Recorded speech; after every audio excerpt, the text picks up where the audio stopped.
adrenaline's going, everybody. Guys, it's Saturday night. Poetry of Justice show with JackieRay Phillips here on Yikes Radio. Let's get ready to go, everybody. Ivory, Charles, William, Latanya, how you doing, cousin? Michael, share too, everybody. Calvin, Charles, we got Big Flossie, Thomas, Quincy, Doc, Jahi. I'm for background. Let's get it. Hey guys, Henry, Peter, Ricky, okay, guys. Michael. All right, 2 minutes. Grab my hot seat. Let's get it. Let's get it. There we go. What are you doing the YouTube? Where you going at? I can't go YouTube. I'm gonna go Facebook. Oh. You going where? I think the problem is because we're going on. Hey everybody. Day one, we have to have 1,000 subscribers. That's what I was wondering. Remember we talked about that. Okay. Easy peasy. We're using USC's platform. Hi guys. Bypass that, but I don't think we can. Oh, Alina. Archie, Henry. Yes. You letting excited? Dexter, I'm excited. Hey, Tex. So we're going to be talking about a lot tonight, everybody. I'm just getting everybody tagged and up in the cut. We can get ready to go live. We're going to make it happen here tonight. Poetry of Justice show, JackieRay Phillips. Yikes They say Radio. we're pretty cool with sound. Mental Health Month 2020. Surviving through COVID. I was struggling with trying to link Healing. live to YouTube. Surviving and healing, guys. It took me 2 hours. Tonight. I need to figure out that we can't stream live there because we don't have enough followers. Here we go. Get ready. It's gonna be a good night, guys.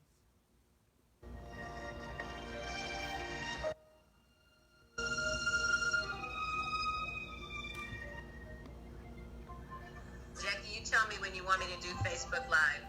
Go now, Lori. Good evening and welcome to the Poetry of Justice show with JackieRay Phillips on YikesRadio.com. Now you know, on the Poetry of Justice show, this is where social consciousness meets the arts. And what we do is we select topics that spark the interest and awareness of social diversity, ranging from arts, entertainment, and social justice at large, leaving our listeners thinking and saying in unison, ladies, Yikes! Radio.com. I heard him tonight, you guys. Those are the sultry sounds of my mentor, the Mr. Kevin Nash. Now you know Mr. Kevin Nash is the owner of Accelerated Radio and YikesRadio.com, which is his brainchild. And I always give homage and respect and love to Mr. Nash because were it not for him and what he does, it'd be difficult for people like me to do what I so love to do here on Yikes Radio and Accelerated Radio. And then I'm going to give a very special shout out to my benefactor, Miss Lori G, Lori Ray Fisher. And Lori is the owner of Gingy Productions and Entertainment Company. And again, she is the executive producer of this amazing platform, the Poetry of Justice show. And then I like to go on ahead and give a shout out to APS Muscle Cars and WMPJ Steelworks. So with APS Muscle Cars, there's been some new developments. So there's been an expansion, and so we now have a vehicle restoration facility located in Signal Hill, California. So if you have some toys that you need to be stored with high-end security, this is the gentleman you want to talk to. Maybe you even want to build a hot rod or do something fun, some restoration. This guy is hot, I'm telling you. So you want to reach out to Memo, that is MEMO, with APSmusclecars.com. So that's definitely who you want to get in touch with. And then, guys, because our show goes and we've been blessed and we have more and more sponsors and listeners, we're going to take this time out to give a shout out to the fabulous G. Lou Show. and just the G-Lou experience, if you will. So you want to go ahead and give this guy, Google the guy, and that's G-Lou, L-E-W. There's an experience with that particular platform.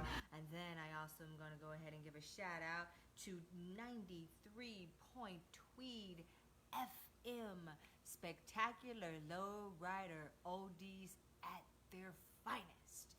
So that's something you want to tune into, and that is on Thursday nights. You want to reach out to, and those gentlemen are on Blog Talk Radio. So again, we thank you for your sponsorship here at the Poetry of Justice Show with JackieRay Phillips on Yikes Radio and AccelerateRadio.net.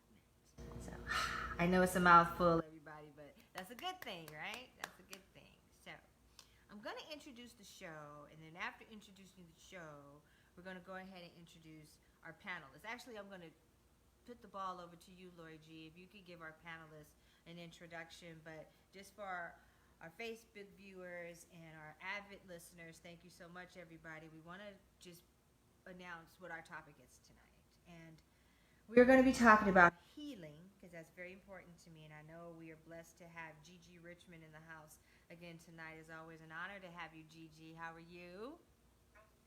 Thank you for having me. I'm so excited to be here and talk about mental health. I know. So this is Mental Health Month, everyone. I didn't really get me to like, Jackie, this is what this is, until we started the prep work. So Mental Health Month is very, very important. So we got GiGi in the house. So what I wanted to say is we wanted to talk about healing through COVID-19. There's healing now. There's required. It's just so necessary that we take an opportunity to face the situation, take a look at it, what's going on, how can we help each other. So Lori G, if you could chime in and let everybody know the topic, healing through COVID-19 and how it impacts mental health. Why was that something you wanted to bring to the platform? Well, Gigi Galia is our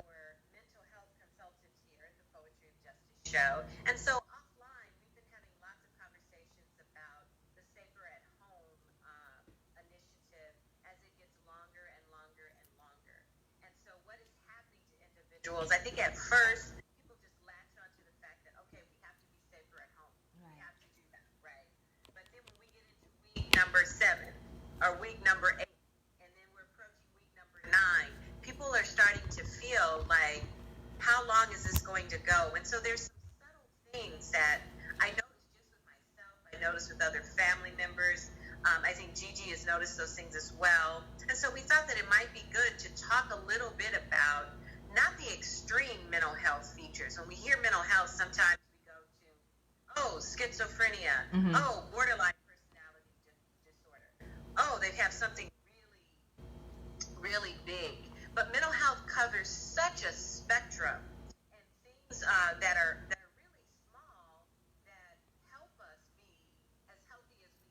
mentally as we are physically. So I thought us spending some time in a forum to talk about our symptoms, to talk about what we see within our families, and then to have Galia come through with a clinical perspective, I think would be wonderful. So that's what was the inspiration behind the discussion today. We're very happy to have Mrs. Kriss Fisher join us, who is a longtime friend of the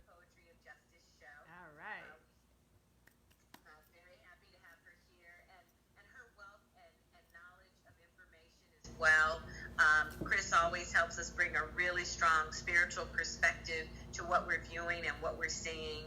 And then, of course, our clinical expert, Ms. GiGi Richmond, who has about 19 different letters behind her name. Yes, she does. Can also help us kind of put this in a context of how to stay healthy, how to notice particular signs. So very proud to be on the panel with you ladies today and looking forward to learning. Yes. So, like you said, Lori, we have been at home on these for weeks. And, 16th, and it's like, okay, April 13th, and then it kept getting extended and extended. Mm-hmm. And I think with that, that created a lot of anxiety for people, right? Because it's like, okay, a month, did you know if you hear a month, you prepare yourself mentally, okay, it's going to be 1 month, and in the beginning, everybody rushed out, and, we couldn't find toilet. Look how far we've come. We can find toilet paper, sanitizing wipes, bleach, Lysol, all of that, that initial panic stuck in because people were prepared. What do I need to survive a month, right? Mm-hmm. And when it kept getting longer and longer and longer, you start thinking of like the absolute worst, like, what does my new life at home look like? I'm at home with my kids or with my spouse and 24/7. We can't go outside. We can't go to the park. My kids can't go to school. You may not be able to go to work, depending on your work situation. So I think everybody's at the point where, okay, we're week 7. How am I making this work? What are some things that didn't work in the beginning? What are some things that are working now? And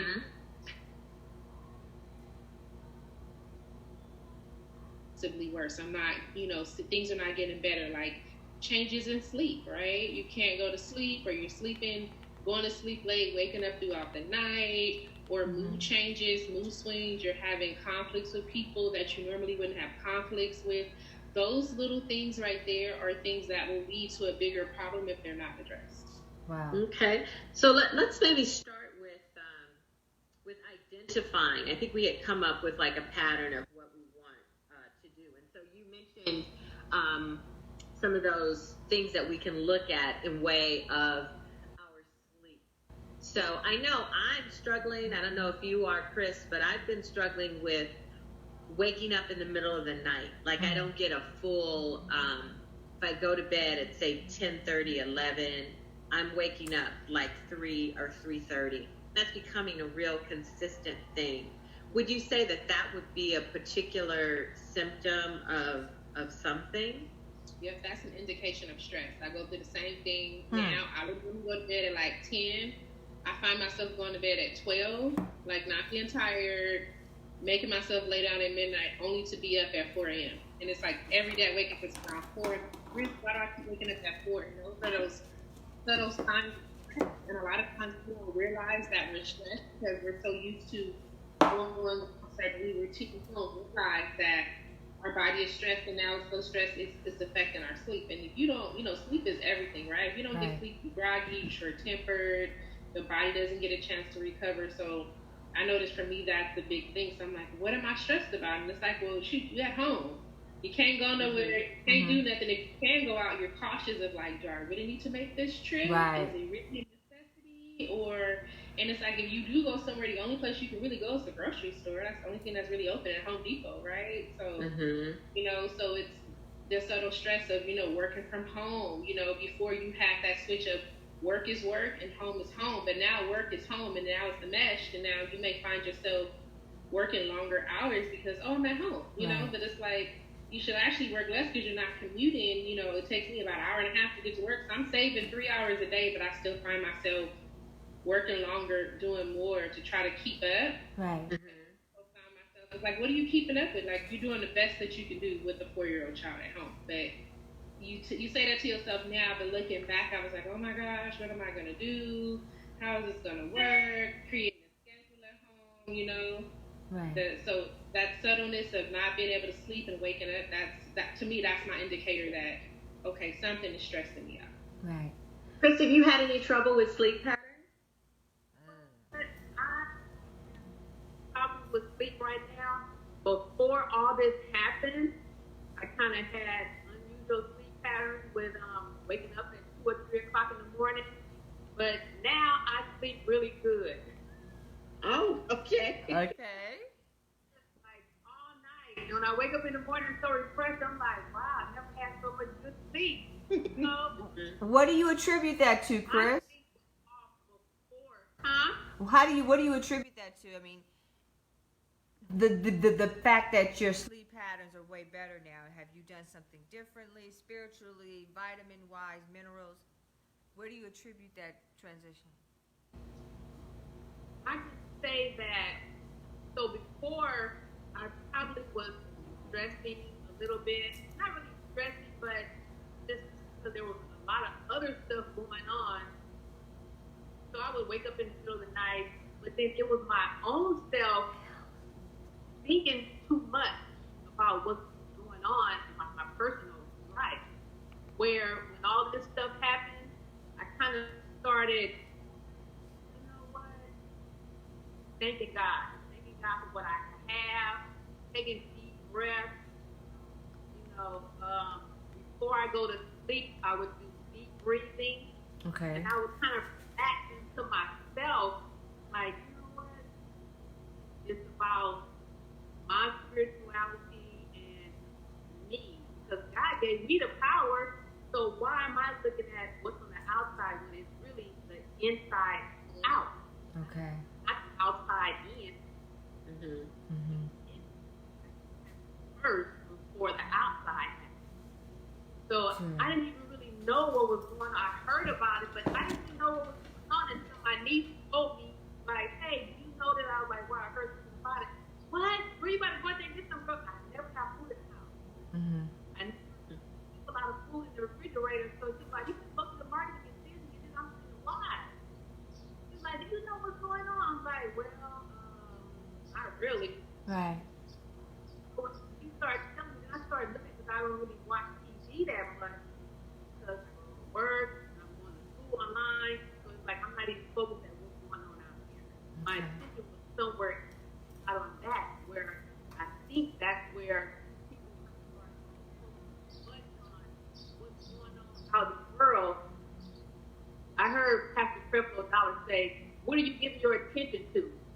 Because whatever you give your attention to your eyes, your ears, what you're saying, that starts to come into your spirit. And then the devil can't do nothing with suggestions. He can't do nothing to you because he's already been done away with. But he can put the suggestions in your thoughts to make you feel shame, pride, you know, all that negative stuff, worry. When you say, give all my cares to him, and I don't have to worry about that. So that's kind of what I started doing, is giving all my cares to God. Like, you know what? I should be concerned about some things, and listen to the spirit in me to say, hey, go here, go there, don't do this. I'm not going to say, oh, I'm all about God. I'm all like this. I got the power to do this. I'm going to go out there. No, he gave you wisdom.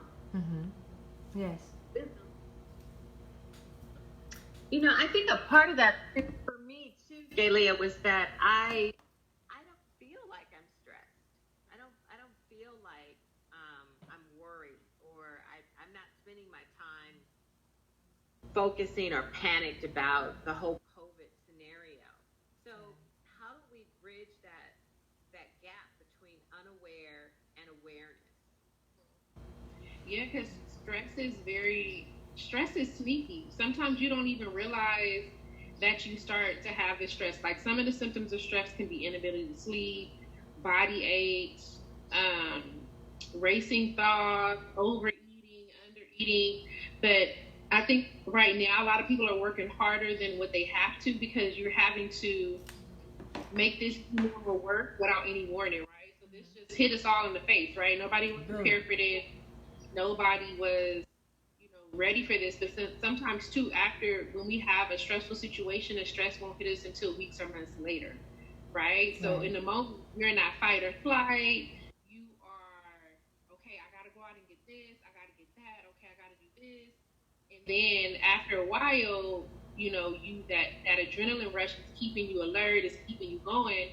And then weeks down and later, then the stress hits, right? So maybe you were sleeping in the beginning, but now 2 months later, okay, now my sleep is affected, because now that your body is in a different place, it's actually able to, like, okay, we're actually stressed out.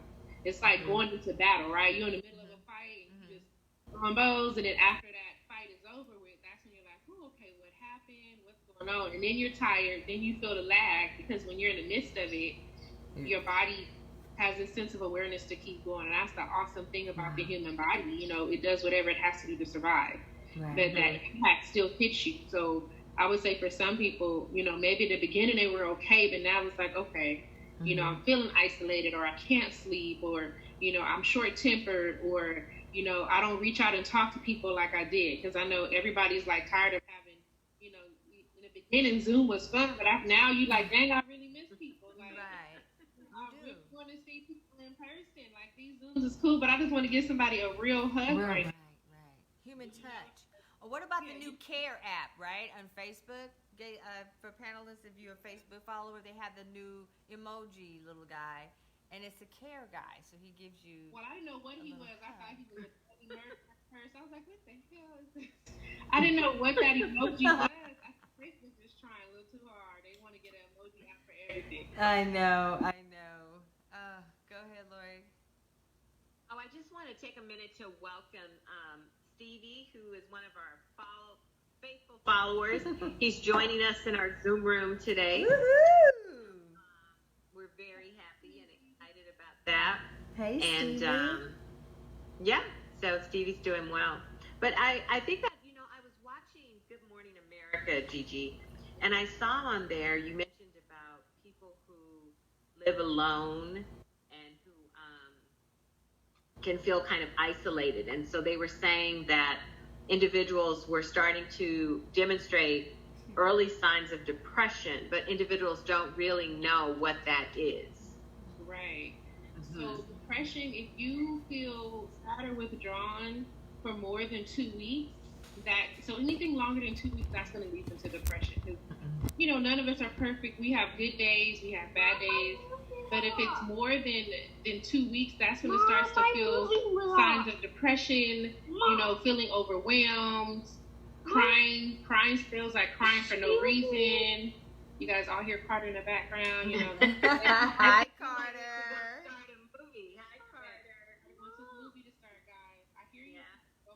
Room. Yes, Carter.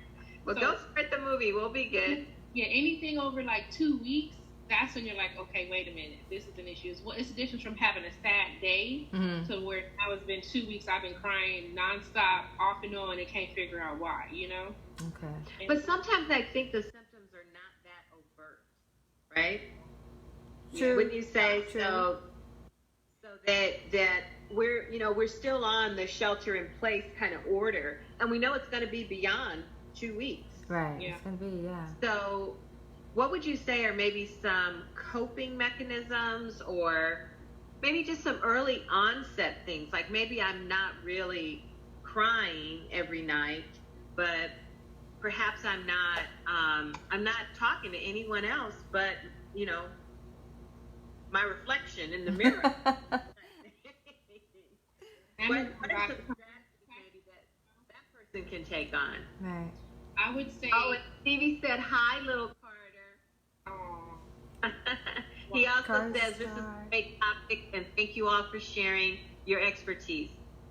Yeah, You're so welcome. I would say to that person, go back. I would say, okay, I'll be right in there. Goodbye. Carter. I would say to that person who is, at home by themselves, one indication is like you just don't enjoy life anymore. The things that you would look forward to, everything is negative, right? Like there's nothing positive going on, Right. Even though you may watch the news, and depending on what news station you watch, sometimes they'll try to show the positive. Now it's graduation season. What does that look like for graduates? But if you are like watching TV, seeing things, and no matter who you're talking to, whether it's on social media, everything is negative, and you can't see any positive in anything, that's an indication, okay, that's that downward spiral. Like that's the start of it, like, because it goes from negativity to where now you're just like, everything is negative. I hate this, I hate that, I can't go outside, I gotta wear a mask, and just start complaining about everything. Right. That's how it starts. And I'll be right back, guys. And you mentioned,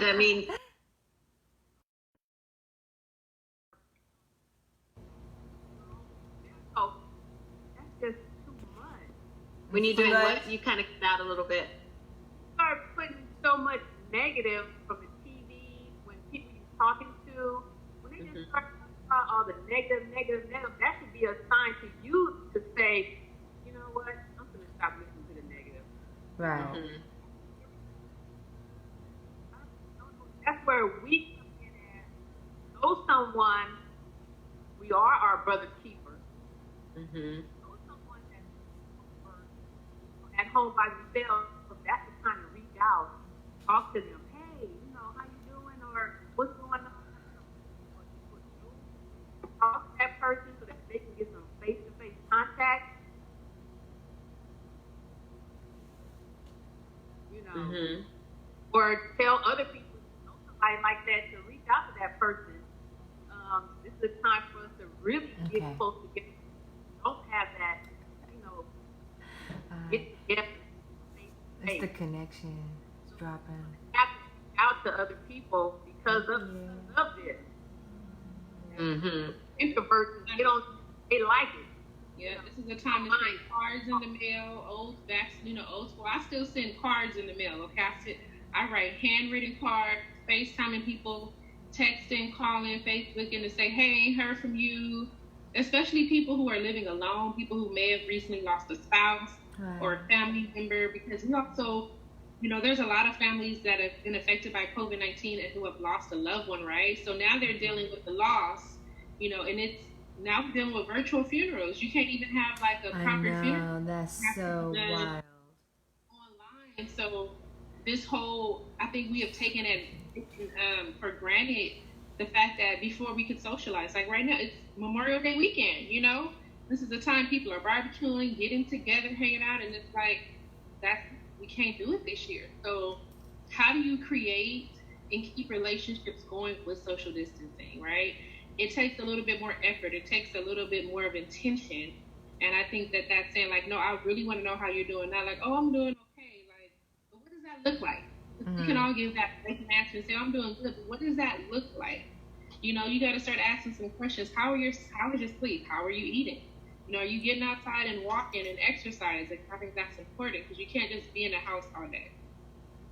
How do you think social media is making an impact on the Safer at Home initiative? Or do you think it is? I think social media is huge. Being a millennial myself, a lot of issues have been brought to light because of social media, right? Black Lives Matter, Blue Team Movement, a lot of just social injustices have been brought to light because of social media, right? Yes. And so we have this stay-at-home order, and I feel like it depends on where you live, because I personally feel like some people are like, if it doesn't affect me, then I want everything to be open back up, right? And then you have those people who are like, no, I want to go by what the health professionals are saying, the public health professionals. You know, I want to go off data, research, and not just because I hate being at home. I want things to be opened up. I feel like social media plays a huge role in disseminating information because a lot of people don't watch the news for various reasons. It might be negative. You know, the news gives you this bit of information. And a lot of people rely on social media. I remember when the orders first came out that California was opening back up, and people, like one of my friends posted something from the Shade Room, which is like an online blog. And I said, wait, that doesn't include this. And she's like, oh, I didn't know. I said, that's why you got to get information from a reliable source, because you thinking phase 2 means that barbershops are opening back up, nail salons, and it was like, no, it's just, you know, curbside stuff. So I believe that social media plays a huge role in making sure that people wash their hands, wear their masks, wherever they're, you know, whatever respective county you're in. But I think that social media plays a huge role because people are on social media more than they watch the news. Let's be real. That's very true. We have 2 more panelists that are joining us. We have Morgan Fisher, who is with us, and we also have William. So, William, I'm going to turn your mic on, and maybe you can say hello and a few words to us. Oh, how do I get Hello, William. I'm so excited. Guys, we've got William Wilson in the house tonight. Hello, William. Hi, William. Can you hear me? Yes. Yes, we can hear you. Hello. Hello. Can you hear us? Yeah, I can see you and hear you. That's a good thing. What's going on? Thank you so much, Mr. William Wilson, tonight. Thank you for joining. Yeah, my wife, the computer expert and the mental health expert, she came in and helped me get in because she keeps up with stuff like that. That's but we both worked in mental health at various times. Matter of fact, she has an MFCC and a law degree and all that kind of stuff, and I have we both have counseling degrees. And just wanted to say a few things that I've noticed.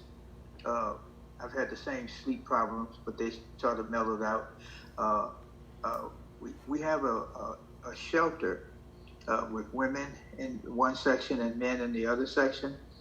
But since this pandemic, there's been a lot of friction between them, and which hadn't happened before, even to the point where one lady gave the other lady a black eye, you know, and it's actually been the women fighting. The men have been cool.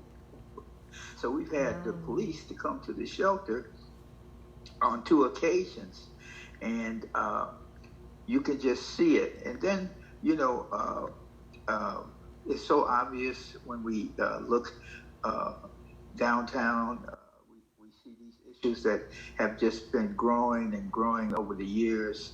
I mean, it's just been growing and growing. Mental health has never been something new. It was just something that was sort of kept under in the cupboard or in the closet. Mental health issues have always been abounding from when I was a child. I'm 80, so when I was a child, almost 70 years ago, I saw mental health issues in people in my neighborhood. But it was acknowledged, well, we call him, that man's crazy. Don't get too close to him, he'll sock you. He just beats his hands, and if you mess up, he's gonna hit you in the head. But so you always back up from him. But everybody knew him and knew how he was, and so the community just sort of moved around him. And but working in mental health, we've seen that. I'll just give you a couple cases. Is that all right? Yes. Yes. Okay, these are real cases. Okay. I worked in I was a social worker at that time. So what happened, a lot of times when things would happen, I was living in Des Moines, Iowa. So, but instead of Camarillo, it's called Clarinda. And so what happened when somebody had a problem, they would go to Broadlands Hospital, the psychiatrist would ship them off to Clarinda. So when I became a social worker at this particular entity, I was the only black person there, and we had a lot of black people there that were neglected. And but one case, Miss Robinson, she was a young girl. At that time, she was 32, but she had attacked her sister, and she was put with a knife, and they put her away, and she had been put away from 14 to now she's 30, 31, 32, and she's sitting in front of me, and I'm trying to figure out what am I going to do with her. I'm a believer in Gestalt therapy and play therapy, so that's what I was using with her. She started flirting with me, so I used that and asked her to write me poems and stuff. But eventually, bringing her out into the environment, getting her back with her family, people that didn't quite understand her 20-some years ago, it was a success story. And she finished high school, got a GED, and went on and got a job at the hospital. So mental health, it's a very, it's a long-term situation. You know, when people have mental health issues, you're not just going to say, in the name of Jesus, heal. That just doesn't work. I know. I mean, that does not work. You can come any hand, you can come down here and lay hands all you want to, but those people are going to still have those issues. It takes time. It takes a plan, and it takes a structured situation, and you have to be willing to have many failures before you reach that plateau of success. So I just wanted to drop that in. Thank you. Well, thank you, William. We appreciate that very much. Yes. Gaylia, listening to William's story and what he's sharing, and speaking of him being from a spiritual perspective as well as from a professional perspective, talking a little bit about psychology, he said about 60, 70 years ago, and what you've been doing now. how did you, kind of take on to what he's speaking about today? I mean, what he said was absolutely right. Back in up until like the 60s, 70s, people were literally locked away in facilities, right? Like, you did something, you had an outburst, okay, you're in this locked facility for, the rest of your life because of one incident, right? And the issue wasn't addressed. So, that's why mental health, people have rights now. You can't just lock somebody away and throw away the key. And I think a lot what William said talks about the recovery model. And I strongly believe in a recovery model because I feel like there is recovery for mental health, but it is a journey, right? Like, if you want to recover from something, you have to heal. You have to heal. So I feel like the spiritual component is a part of the healing, but that spiritual component and praying all day, that's a piece of it, right? That will help you, but that's not going to stop those outbursts from happening. It's, getting the right support, getting the right treatment options, making sure, if you need medication, take the medication, getting on the right medication too, because sometimes medication needs to be adjusted. So I strongly believe in the recovery model because you can live and function with mental health, with mental illness, just like you can live and function with other various diseases. But we look at mental health as it's your problem, right? It's your fault that you're in this situation. If I were to go to someone and say, oh, I have cancer, everybody's like, oh, you have cancer. How can I help? But if I go to you and say, hey, I have a mental health issue, people are not so open and willing to help. They're like, ooh, what's wrong with you? And then what's going on? But we have to look at how do I recover? How do I manage my mental health, right? Because we all have those days where you're just like, oh my gosh, if somebody else says something to me, what am I going to do?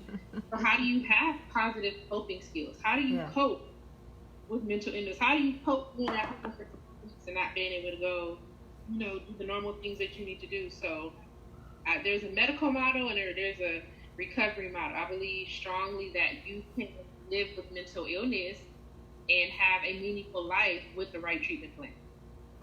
Hey guys, we have a caller. We have Mr. Roddy Rod with us. Go ahead, Rod. Roddy Rod, Jackie, and the lawyer, the Yikes Queen. Who's the show, baby? What's up, Roddy Rod? How you doing tonight, Mr. Hoyd? And everything jumping off, and I ain't seen you, and been getting my days mixed up, and we use my mom, or celebrating and everything, but I'm gravy. What y'all talking about? Lord, let Rod know what's going on. Well, tonight we're talking about mental health and the relationship with COVID.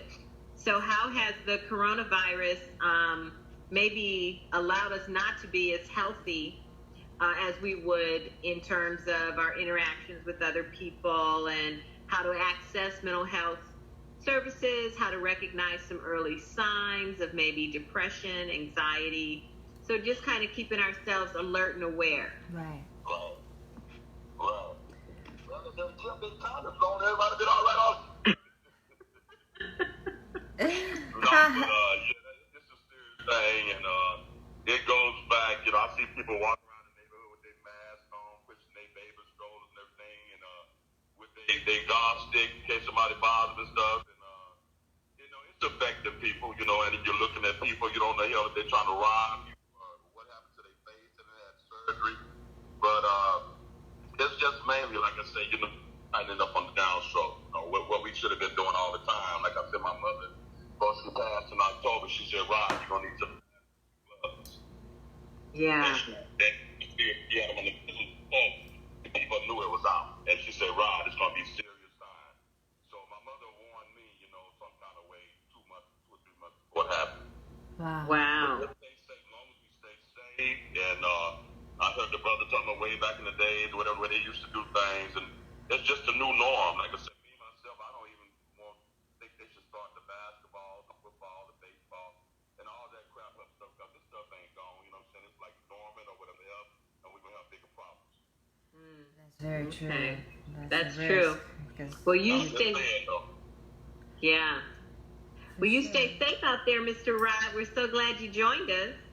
Okay, I love you guys. You guys are truly best. I still love your mother and father, resting in heaven, and you guys are just good people. You're great. You come from the heart, and that's the start right there. That's the main thing. That's true. We love you too, Rod. Thank you so much. Thank you for your time. Thank you so much. Okay. Bye-bye. I think what he said, especially he spoke about the professional sports. I feel like, how are you going to play baseball?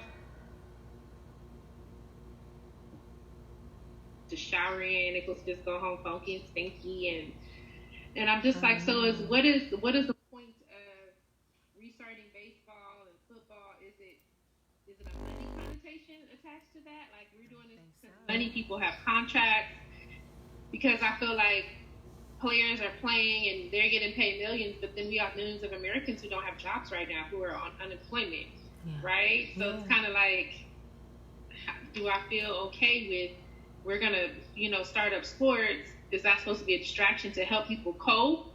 And I'm like, who's going to be going to these games? Who has the money to go to games? Like, what else could we be doing instead of trying to figure out how we're going to set up the NFL or the Major League Baseball? Can we come up with the vaccine? Can we come up with a plan to make sure that people are safe and well?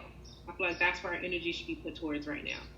But I have a question for the panel. When we talk about sports returning, is it really to try to help alleviate isolation that people are feeling and engagement or separation that they're feeling, or is it really focusing more on money?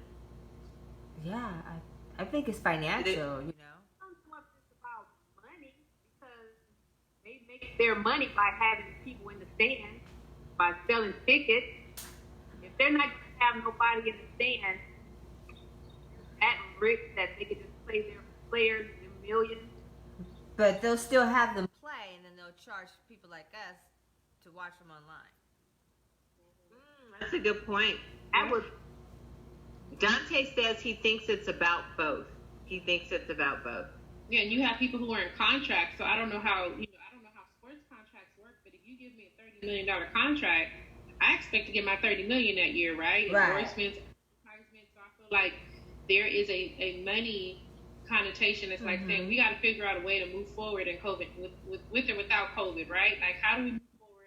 How do we make sure? Because when it comes to contracts, you got to play people their contracts, at the end of the day.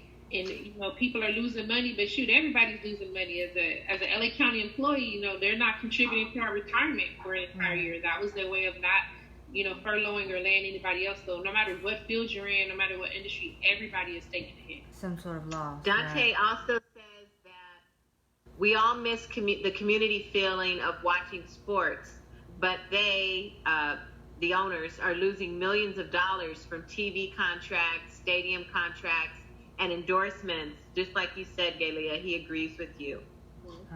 Everybody's losing money, so my question is, why do some have to lose and some don't? So it's kind of like, if I got to lose and everybody's taking a hit, at what point do we say, you can go back to making money, but sorry, this industry can't? Like the TV and film industry, I have friends that work in TV and production, and who knows when they'll be able to go back to work. They just had I missed the whole news conference or media. They had like a platform with Ava DuVernay and a lot of people who were in Hollywood. They did. How do you go back to filming and practice? How are we going to take shows? Like, what are we going to watch in the fall? Are we going to have shows, or are we not going to have shows? But you know what's happening in that realm, which is it's like, wow. I have a friend who has he just got a TV show, and so what they're going to do is they're going to take the cast of that show and they're going to sequester them, and so they will all be living together and shooting the show. Wow. So they won't have any engagement with the outside world. Wow, so bring us improvement. These are the things that we have to go through. But then how stressful could that be? Because imagine you got a cast member that you can't freaking stand. And now you have to be freaking quarantined with some MF that you don't even like. That is horrible. It turns into MTV Real World. All of those things, I guess, was preparatory work for the new normal, I suppose. Dante says that he works in post-production, and they aren't planning on doing anything till at least October in post-production. Okay. All right. post-production on hold till October, and then because we got to see what the fall is going to bring because of the resurgence, right? You know what I mean? Is it coming back? Not coming out. That was supposed to be coming out later. They better push it forward now because we all sitting here like, what? You can watch Netflix, but it's like to this point where whatever Netflix recommends, I'm gonna watch it because I don't have nothing else to watch. You know. You have no choice. You guys, it's too funny. No, but Leah, I think one of the other things that came up when we were having our discussions is this idea about anxiety and the feel of people being more and more anxious. I have a friend who was talking to me about he has a 13-year-old daughter, and all of a sudden his daughter has developed this unbelievable fear of spiders and this almost unreasonable expectation that spiders are everywhere. Some looking crazy. What would you say relates to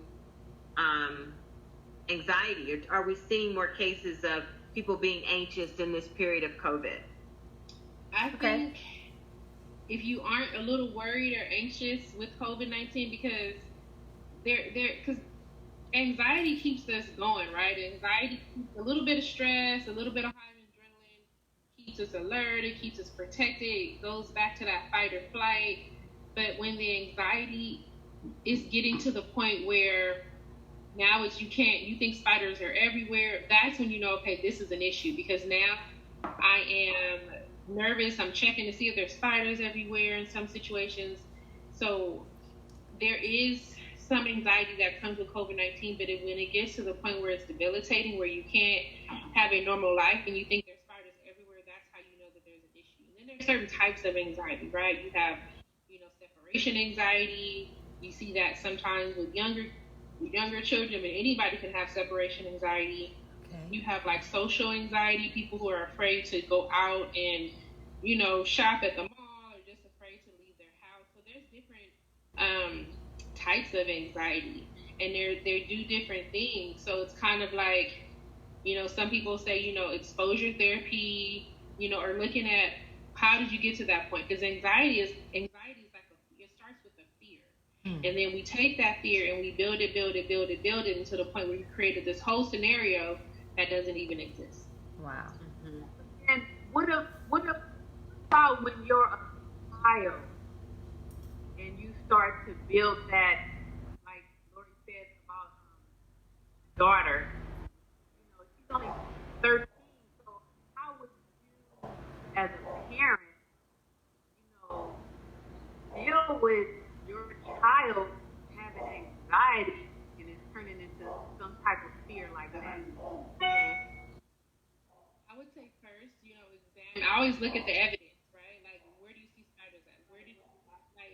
Having the child fact checked to have them come back to reality. Because when you have a fear, that's all you see is that fear, right? So in your head, spiders are everywhere. So no matter what happens, you're going to think that spiders are everywhere. So first thing I would do is start to say, well, let's go look. Let's see, do we actually see spiders, and give them some things that are like solid concrete, and doing that, because then they can look at it and say, okay, maybe this isn't happening all the time. Maybe it's just happening sometimes. Mm-hmm. And then that'll help them come back to reality. Because once you have a fear, you kind of lose a sense of reality, right? Mm-hmm. But fact checking brings you back to a sense of reality so that person will know maybe spiders aren't everywhere. Maybe it's just something that I have, a fear that I have created, and that small fear grew to this huge thing to now it's like, I don't like spiders at all. I think spiders I'm thinking about, and you constantly start dwelling on it all the time. It's like arachnophobia. Oh, that movie. And I think talking about that, I also heard that there's a lot of concern around teens, right? Yes. And smaller children, but maybe more so around teens, yes, that dealing with the isolation and the Safer at Home initiative is really hard for them. Yeah. Have you in your practice come up with some ideas or things we could share with parents who have teens as to how they can better weather this period of time? Yeah, I think stay-at-home orders are the hardest for teens because as a teenager, your whole life depends on social interactions, right? You know, high school, social groups, so not being able to hang out with your friends and being stuck with your parents is kind of like not the thing to do. So I would say for teens, having a routine, not letting them isolate, maybe stay in their rooms all day, have some kind of social interaction with them, checking in with them, seeing how they're doing, making sure they're checking in with their friends and their social groups, because teenagers, depression, anxiety, all of it is already very common within teenagers, and then you throw in COVID-19, right? So things that you were planning, you know, nobody left school on March 13th thinking that's the last time I'm going to see my friends at school, right? Right. We all thought, you know, hey, kids will go back to school, but, you know, even as a parent, when they announced that school was going to be out for 5 weeks for Long Beach Unified, I was like breaking down at work, like, what am I going to do? I have a plan. And like literally his school closed, they gave us the information at 2 p.m. on a Friday. So it wasn't like I had any time to let me figure out what I'm going to do, what's going on. It was like moment by moment. So, you know, checking in with your teenagers, making sure that they're checking in with their friends, making sure that you're having a real conversation with them, normalizing that it's okay not to be okay. Because sometimes it makes it seem like you're not, like, you know, some people teenagers are really good at keeping stuff to themselves. Teenagers have secret lives. We were all teenagers at one point in time. All teens have secret lives. They're one way with their parents, one way with their friends. So checking in with them, or maybe even if you have a close relationship with some of your friends' kids, checking in with them, not, you know, violating the confidentiality, just say, checking in with your friend's best friend, you know, hey, that you may not know, and then that's a conversation that you can sit and have with your child, you know, trying to make sure, keeping consistency too. Consistency is everything. Maybe having dinner every day together as a family. Because right now there is no consistency, so creating a schedule and saying we're going to eat breakfast, lunch, and dinner, you know, every Friday night might be game night, you know, play left, right, center, throw some money, gamble, you know, so make it fun, because right now we're in a very period of uncertainty, so it's really hard right now. Right. William, since you've said that you and your wife have worked in mental health, do you have any comments that you'd like to share with us about how we can help fortify our teenagers? William, are you with us? Miss. I'm with you. Yay. Hey, William. I'm right here. I can't really tell you about teenagers. I can just tell you about how I approached the situation at the shelter. And it's the same way that I worked in mental health. I used the same system. I have a large book collection of various books, and so like I found that one sister was like she wants to go into movies, so she wanted English. Another one that was combative, she likes poetry and she likes writing. So I grabbed my Toni Morrison books that I had that are just on the shelf. I grabbed the other books of poetry that's just sitting there, and I began to distribute them and trying to build a relationship, and at the same time gain a foothold on why are you so angry? Because one sister conveyed to me that after with this approach, she started saying, well, I have anger problems, and I'm sorry that I cussed you out.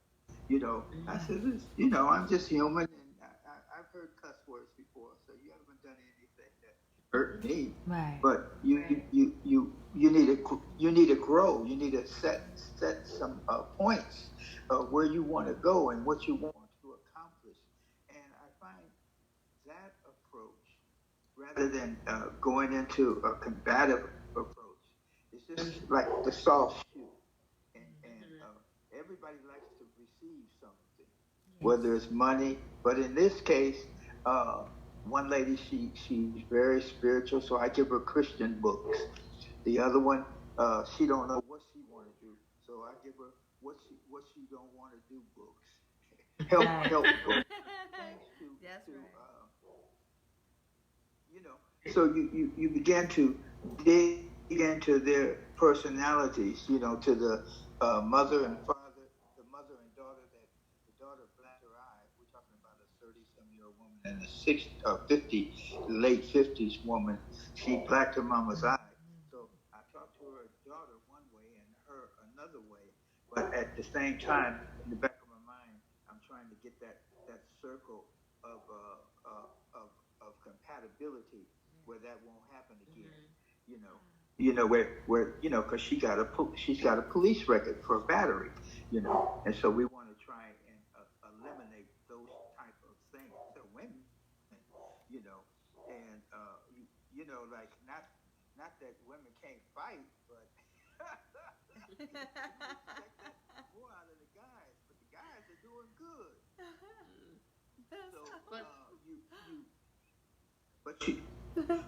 But there's some women in this day and age that have a lot of anger issues.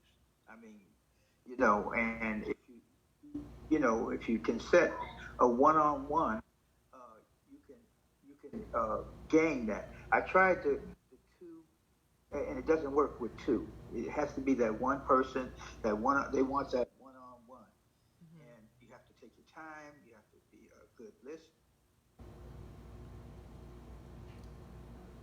Yes, or was it real? You have to take the temperature, and then you always try and close, if they will allow you, with a prayer. We had a young lady, a Spanish lady. Her son committed suicide, and he was 27. And as a matter of fact, they just had the funeral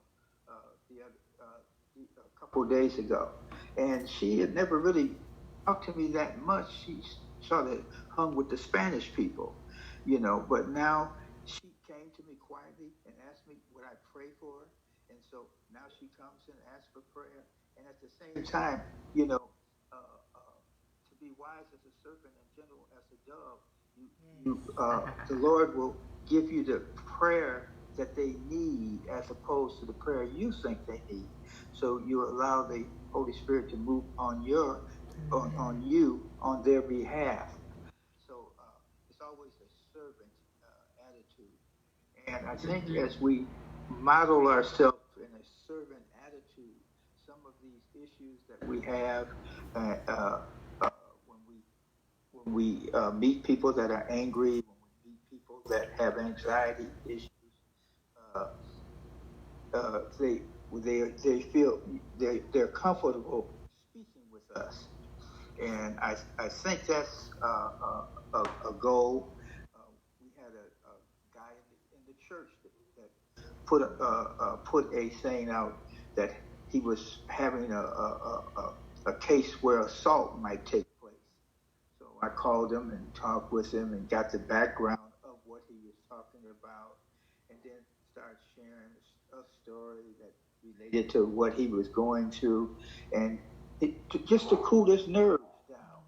And as people, whatever your faith is, but just being sharing with other people, each one teach one, each one deliver one, each one help one. We bring about a little more peace in the neighborhood. Like on our street, there's not a lot of parking spaces because teenagers have got cars and everybody wants that space in front of their house. And it was funny because I was parking my car in front of somebody else's house, and they was getting all grumpy. So now I park around the corner. Matter of fact, I went and told Toy, I said, Toy, you should have told me to park that car around the corner. I didn't know that was upsetting you like that. Shame on me. And she was happy to hear that, and we laughed. And so we have to always be caring about our neighbors, and as we care for our neighbor, we're actually caring for ourselves. Right. So, and I think what that does, Gayle, is that leads us into our next point, which is talking about supporting and also normalizing mental health. And removing that stigma, right, Lori? We want to get rid of that. Yeah, removing that stigma. How do we begin to normalize and support a healthy mental psyche? Hey, Kaylee, if I may, if I can, before we go, we have some commentary from Facebook, and I would like, we have commentary from the lovely Queen Jean of the fabulous G-Lou Show.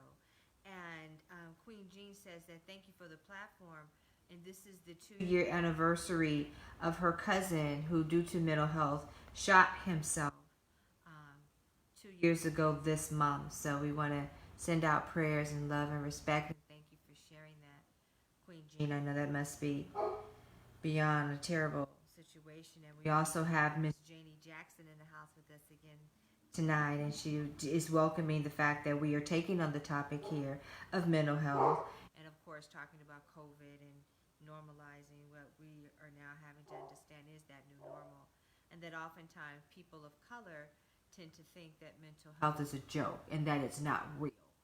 And it's good to see people of color addressing this issue. So thank you, Galia, and without further ado, your commentary, please. So how do we normalize mental health? And I feel like with mental health, it becomes in the forefront after something happens, right? When we go through, a tragedy or devastation, or depending on what the political platform is, mental health it becomes in the forefront, and then after that issue passed, it goes back, right? So now, because of COVID-19, mental health is in the forefront again because people are realizing that COVID-19 is taking a toll on mental health. But how do we normalize this? How do we normalize something that is so common to know that 1 in 4 people,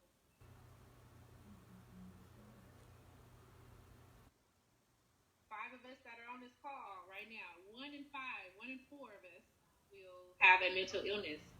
Wow. We have to look at, there are things that, that affect, mental illness, like, genetic predisposition. Maybe somebody in the immediate family had a mental health issue, so looking at, like they mentioned earlier, earlier caller said that person that was in the neighborhood that everybody knew how to avoid, we just live life with that, right? We accepted that for what it was. That's just who they are instead of addressing the issue.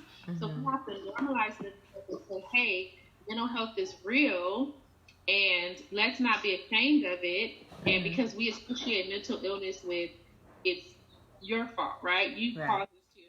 The mental illness is not necessarily caused by, something that person's done. It could also be caused by something that's happened to them, a traumatic experience, right? Right. So, and we have to fill in the gaps and for access for mental health, right? So how do we make this an everyday topic, right? We have autism awareness, we have lupus awareness, we have cancer awareness. It takes people bringing light to the issue, and every once in a while you'll hear about a celebrity who has been open with their mental health illness, and then that'll open the door. One of the people who I love that speaks freely about mental illness is Jennifer Lewis. Jennifer Lewis has played on, I can't tell you, I was watching Sister Act a couple weeks ago because, Disney Plus is not for the kids, it's for the adults, guys. So I was watching Sister Act, and I didn't realize that she was dancing. She was like the opening act. I said, I never knew that was Jennifer Lewis, She has played in so much stuff, but she has been very open about her bipolar disorder, and then we look at other people who have, lost their lives due to mental illness. Kate Spade, top of her game, fashion designer, ended her life due to mental illness. And you look at people like Robin Williams. So we see those, and it's like, oh, that person died, and it's like, okay, boom, next on to the big topic. And I think that as individuals, with like talking about social media, we're on this particular topic for one moment until the next story comes, right? You know, we go from thing to thing to thing, but mental health is just as important as our physical health, because we are one individual. We can't separate our physical health from our mental health, right? We have to address the entire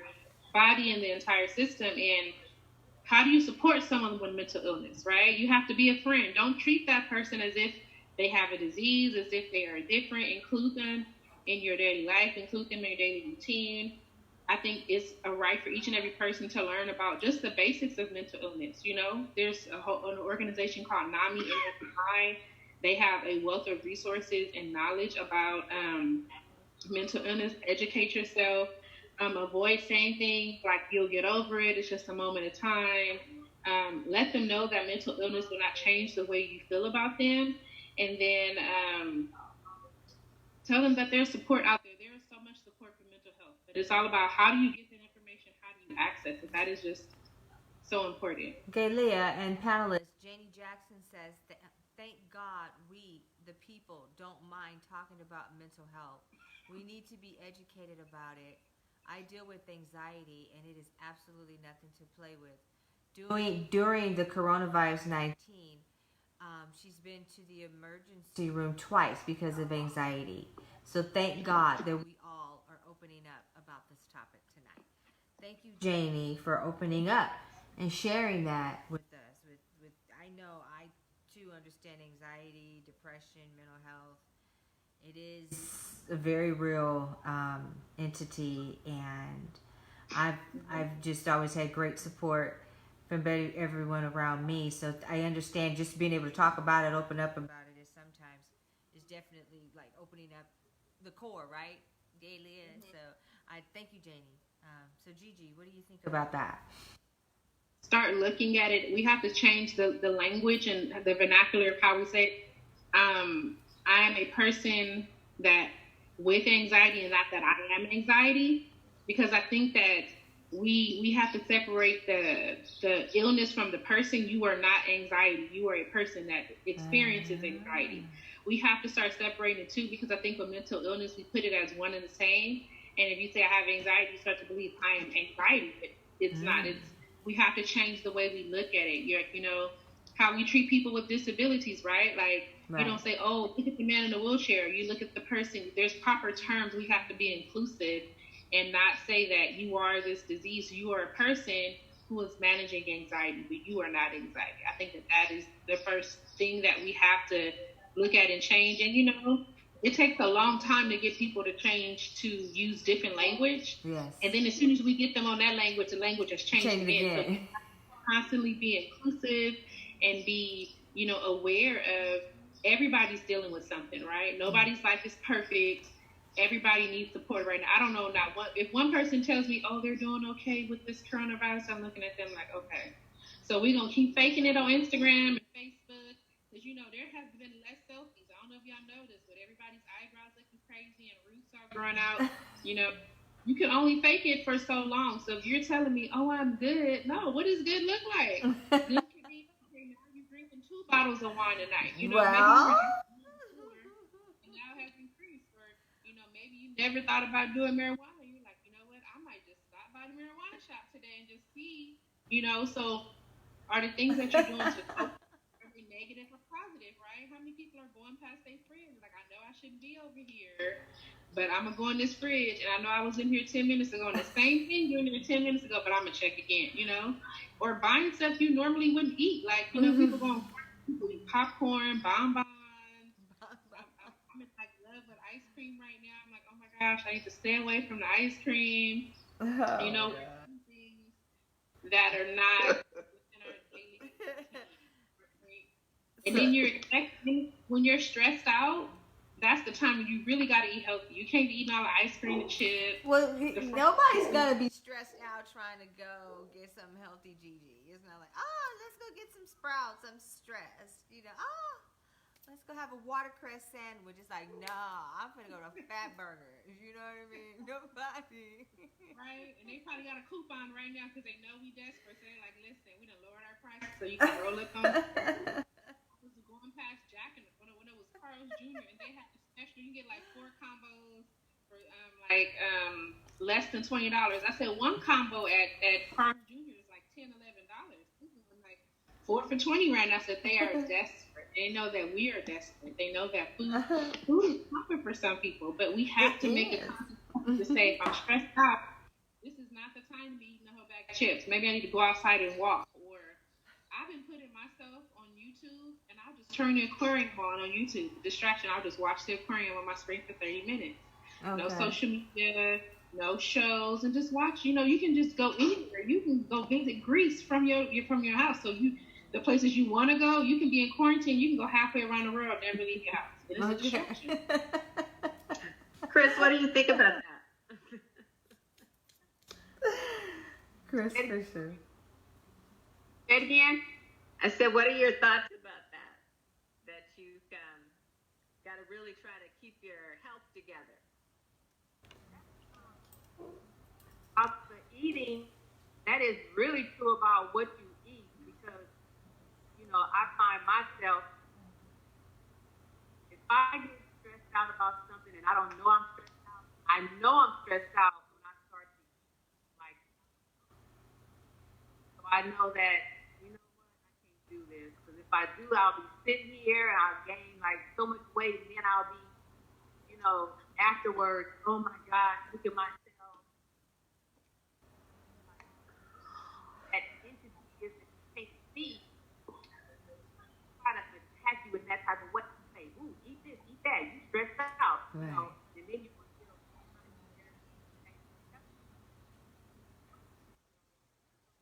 pride, embarrassment.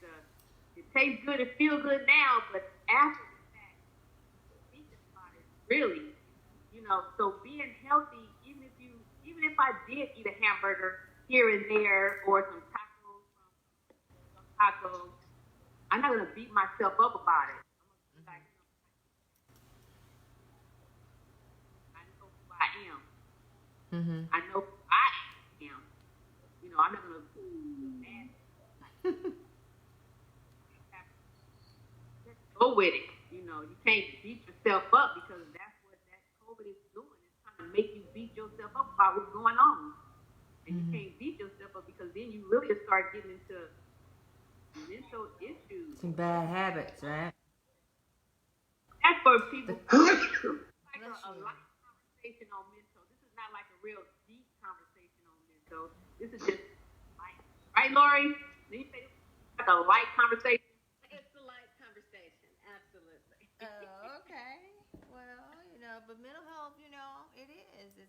And people may be feeling things that they don't understand, you know what I mean? So it's like she says, it's good for us to bring it to the awareness, because people are on top of each other, or worrisome and anxious, and particularly for those who don't necessarily have, or some sort of spiritual, not that it has to be, but a lot of us, and I know a lot of our followers and listeners, have a spiritual background where you can kind of immediately know where to go to get some peace or solace, if you will. But of course, we always bring that to our platform. But just, what are the signs? What are the physical signs? You know what I mean? And the heart rate, and the changes in the heartbeat, and the petty sweaty palms, or like Galia, if we can. I know we talked in pre-production about OCD.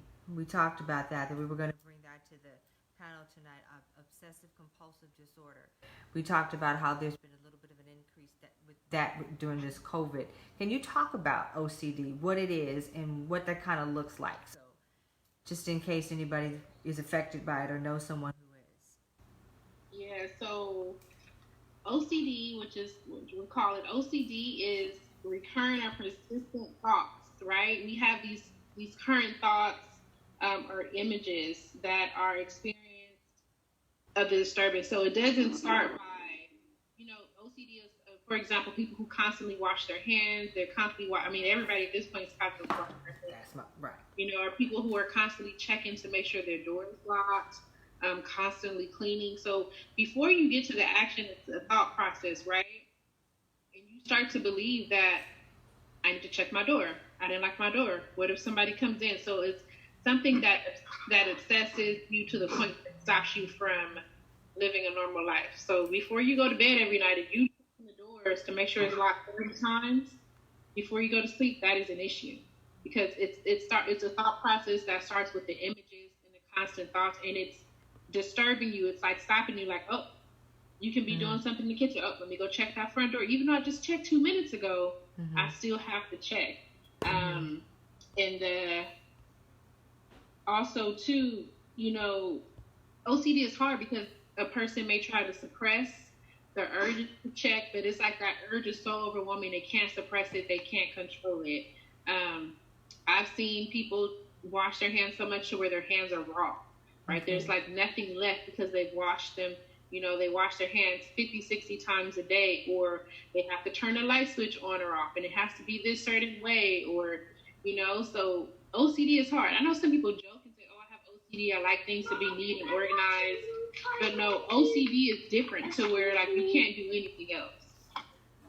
But Gay Leah, no, on the real, though, like, the fact that we have to be told, you know, wash your hands, wash your hands, wash your hands, that's the way to get rid of this virus. That's the way to kill this virus. Washing your hands. How much is too much? When does that borderline cross OCD? Is it really a number? Like, okay, if I do this more than 5 times at once, I mean, you know, like, how would someone really define that? When the thoughts are repeating, where you can't control it, when you have the thoughts and the urge, like, even though I just washed my hands, I feel like I need to wash them again. Okay. And, you know, now that everybody's at home, you don't really need to wash your hands with the exception of before you eat, going to the bathroom. So if you're at home and you still feel the need to, and it's only you and your family at home, and you still feel the need to, I got to wash my hands 30 times a day, that's a problem. That's a problem. Okay. Or when your thought process is, all I can think about is washing my hands. Right. And I can visualize myself washing my hands. And because with OCD, in their minds, they feel like they get some kind of satisfaction from washing their hands, only to realize there is no satisfaction. It's not like I wash my hands the 20th time, okay, now I'm good. It's like, nope. It's like I got to keep going. I got to keep trying. But they're trying to obtain that satisfaction of washing their hands and feeling clean, only to realize 10 minutes later, what you just felt is now gone, and now you're in a search for it again. Got it. Wow. I didn't know what this. What that meant. I'm glad you clarified what that meant. You so silly, Kriss. You just never know. Doesn't OCD sometimes kind of work closely with numerology? So a person will say, like, before I can leave my house, I have to go back and check the doorknob 6 times, Right. or I have to do this 5 times. Is there often some type of correlation, and could that potentially be a sign that we could look for? Like, I know I repeatedly, well, not repeatedly, but I check my front door at least 3 or 4 times because my father-in-law lives with me, and he will leave it unlocked. Right. And I have gone to bed and woke up 3 o'clock in the morning. Well, it's not actually my front door, it's my back door. My back door is unlocked. Mm-hmm. So I will oftentimes come upstairs and say, did I lock that back door? Mm-hmm. Oh, let me go back down and lock it. And if I've gone down and I've checked like 3 times, then I feel secure that the door is locked. Is that like an early sign, maybe? No, serious? No, because you have a real logical reason, because there's been times where the door has not been locked. But we're talking about these behaviors or mental acts they're aimed to prevent something stressful or something bad from happening, right? Right. So they feel like, because if I don't wash my hands, then I'm going to catch disease, and because if bad is going to happen. So people with OCD, they're doing these behaviors to try to prevent the worst from happening. But they don't realize that you can check the door 20 times, but that doesn't mean that somebody still can't come in, right? That doesn't mean that me checking the door is going to secure 100% of my safety. I can't say for sure that because I wash my hands 20 times today, I won't get a cold. There's no guarantee in that, but that person is doing that to prevent themselves from catching or getting a cold or a disease.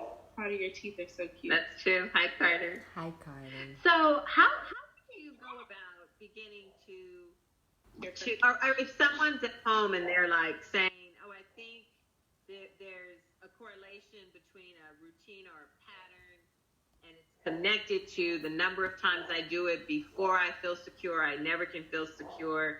What should they do? What would be step 1? Reach out to their primary care doctor if they have one.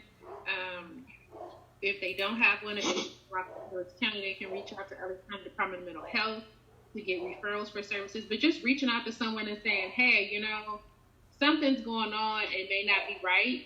Speaking with a professional who can guide you down the right path to make sure that you appropriate help that you might need. Right. So let's just go to repeat that again for everybody on Facebook. If you or someone you know you think may be experiencing with some emotional concerns regarding anything, but particularly in the wake of COVID-19, we have mental health resources that you can reach out to hear us on the show. But of course, there's the LA County Department of Mental Health. You can get in touch with GiGi Richmond. Again, she is our POJ expert, and you can do that. You can contact the show at area code 951-732-7928, and we can get you facilitated to the proper resources. So again, we've talking about OCD. We were talking about, because it is May 2020 Mental Health Month.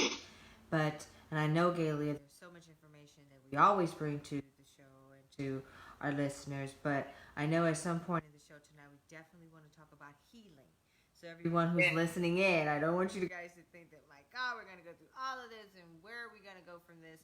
We are definitely going to use our last segment of the show to talk about healing techniques and a bunch of cool, fun stuff that we could do topically, that we could do exercise, brain, dancing, music, which rejuvenates and causes peace and calm. So we're definitely going to allow opportunity for some fun stuff and to keep us some good energy going on. So I just wanted to put that out there. But again, mental health is real.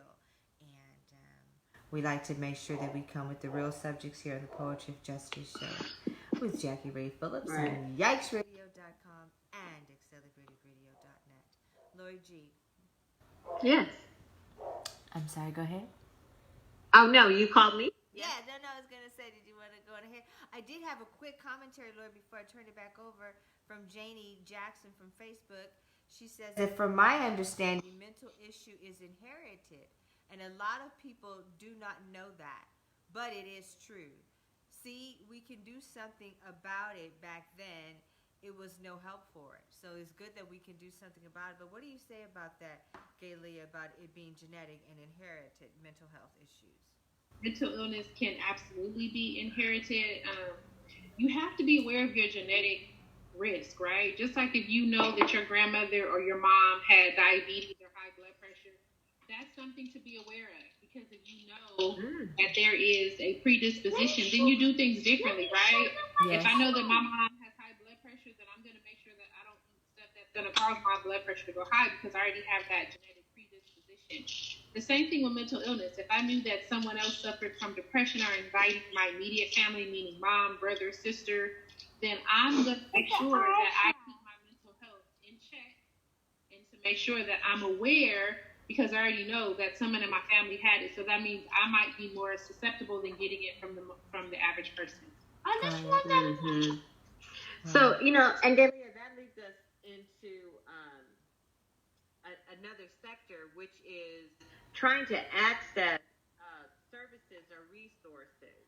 I know oftentimes, as everybody knows, I work at a university, and we have a mental health center there, but it's really not for long-term care. It's for someone who is feeling maybe anxious about taking a test, or maybe they're feeling a bit of separation anxiety because they've moved away from home. But it's really a module that treats someone from maybe 3 visits up to 8 visits. Okay. Are there places where individuals can go where it works more on a sliding scale? So if you are, say, a student and you don't have money, or you're a person whose resources are really tight, how do mental health care professionals kind of help with that, or do they? So with mental health, especially on the college campus, because you have so many students on a particular campus with limited, you're not going to have enough therapists. If you have 10,000 students on campus or 100,000 students on campus, there is no way a mental health provider can provide services long term.